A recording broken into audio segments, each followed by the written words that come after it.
You've seen this before, but do you actually understand it? In this lecture, we're going to connect the ECG tracing with the actual physiology of the heartbeat. Today, we'll focus on three key things: the PQRST waves, the atrial kick, and the cardiac cycle. By the end, you should understand how electrical signals coordinate the entire heartbeat. Looking at the slide, notice the four important concepts listed here. The ECG shows us heart rhythm, which tells us whether the heart is beating normally. It shows the electrical activity of the heart, which triggers every heartbeat. The ECG also helps us understand mechanical contraction and cardiac physiology. So when we look at an ECG tracing, we're really looking at the timing system of our heart. Every heartbeat involves two systems. First, the electrical system, which generates the signal. Second, the mechanical pumping system, which moves blood through the body. The ECG shows us the electrical signal that initiates the entire pumping process. Now let's take a look at the conduction pathway on the slide. The heartbeat begins in the SA node, the heart's natural pacemaker. The electrical signal spreads across the atria and travels to the left atrium through the Bachmann's bundle. The signal then reaches the AV node, where it briefly slows. This delay allows the ventricles to finish filling. The signal then travels through the bundle of His and the bundle branches, and finally the Purkinje fibers, activating the ventricles. Each heartbeat produces a pattern called the PQRST complex. These waves represent the electrical events occurring during one heartbeat. Electrical activity always occurs before mechanical contraction, so the ECG tells us what the heart is about to do next. Before we go further, let's define two key terms.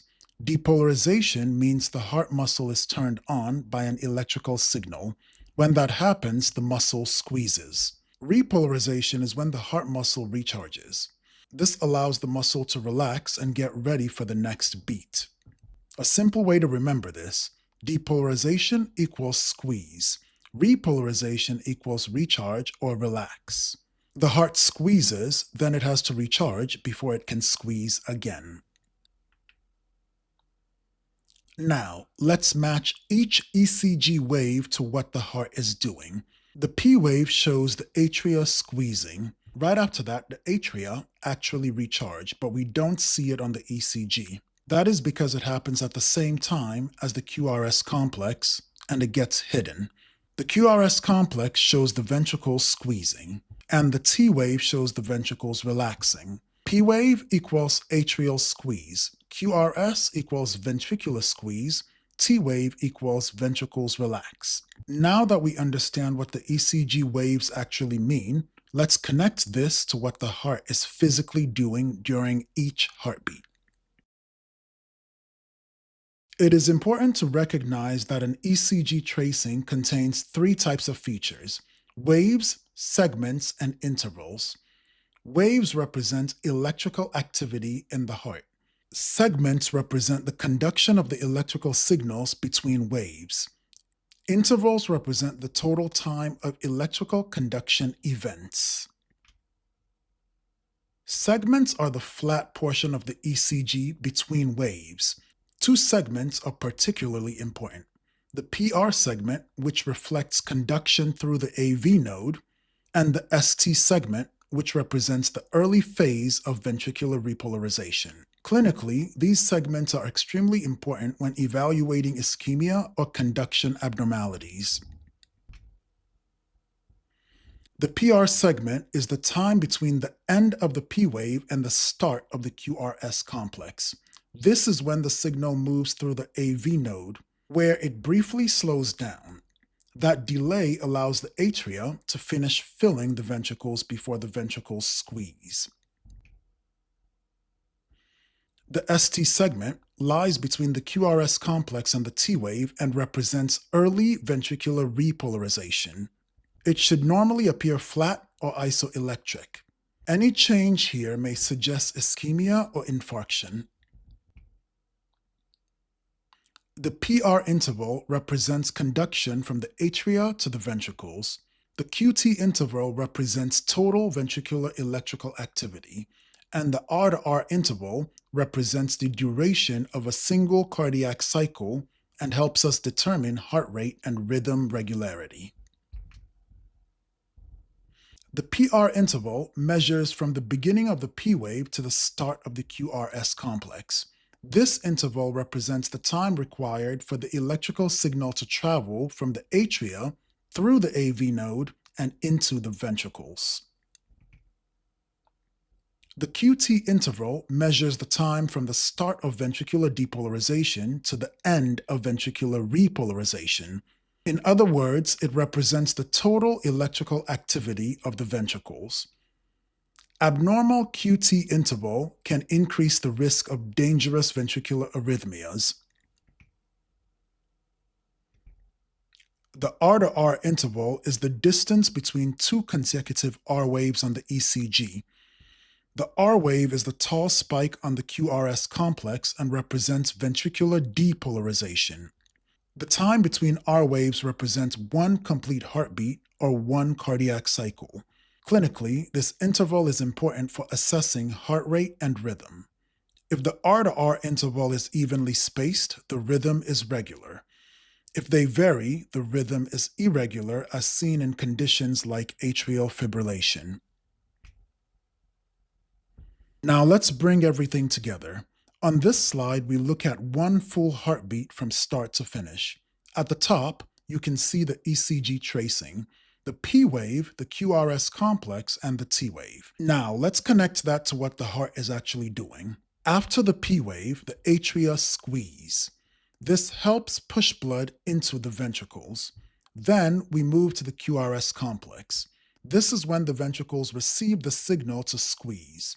As they squeeze, pressure rises and blood is pushed out of the heart. This is the main pumping phase. Then we reach the T wave. This is when the ventricles begin to relax. As they relax, the pressure inside them drops. And when that pressure drops, blood begins to flow back into the ventricles again, starting the next cardiac cycle. So what you're seeing here is how everything is connected. The electrical signal leads to the heart squeezing, which moves blood, and then the heart relaxes and refills. Remember, every heartbeat follows the same pattern: signal, squeeze, relax, refill. The P wave represents atrial depolarization. This means the atrial muscle cells are electrically activated. After this activation occurs, the atria contract, helping move blood into the ventricles. Let's walk through what happens with the valves during a heartbeat. First, the mitral valve closes. This occurs just after the QRS complex begins, when the ventricles start to squeeze. As the ventricles squeeze, pressure inside them rises quickly. Once the pressure becomes higher than the pressure in the atrium, the mitral valve shuts, producing the first heart sound, S1. Now let's look at the aortic valve. The aortic valve closes at the end of the T wave or just after it, when the ventricles begin to relax. As the ventricles relax, the pressure inside them falls. When ventricular pressure drops below aortic pressure, the aortic valve closes, producing the second heart sound, S2. After the ventricles finish contracting, they begin to relax, and the pressure inside them drops quickly. As the pressure falls, the pressure in the atria becomes higher than the pressure in the ventricles. Because blood moves from higher pressure to lower pressure, blood naturally flows from the atria into the ventricles.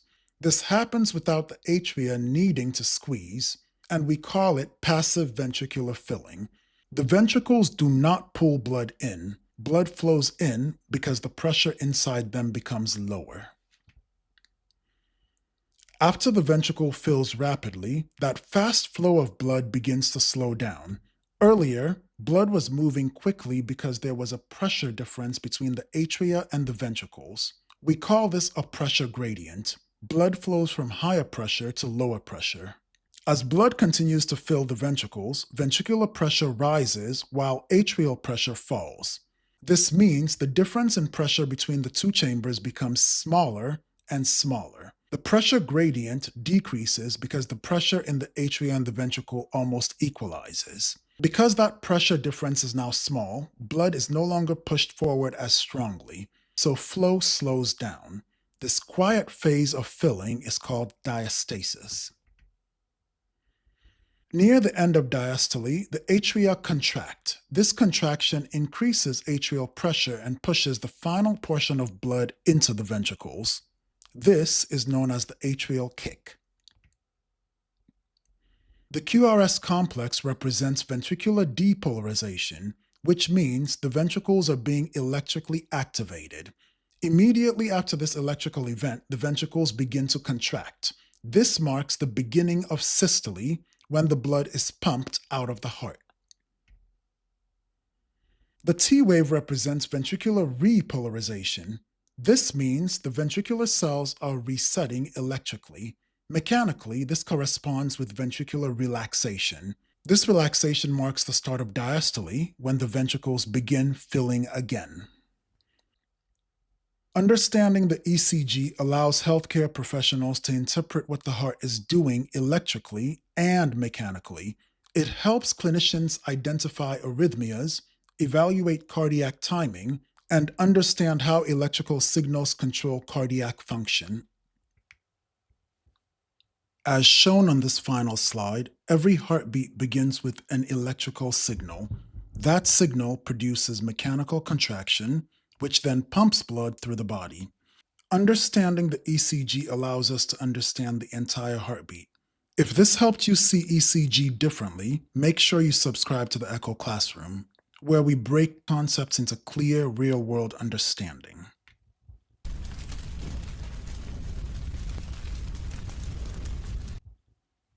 Sources for this lecture include Stat Pearls, CV Physiology, and standard cardiac physiology texts used in medical education.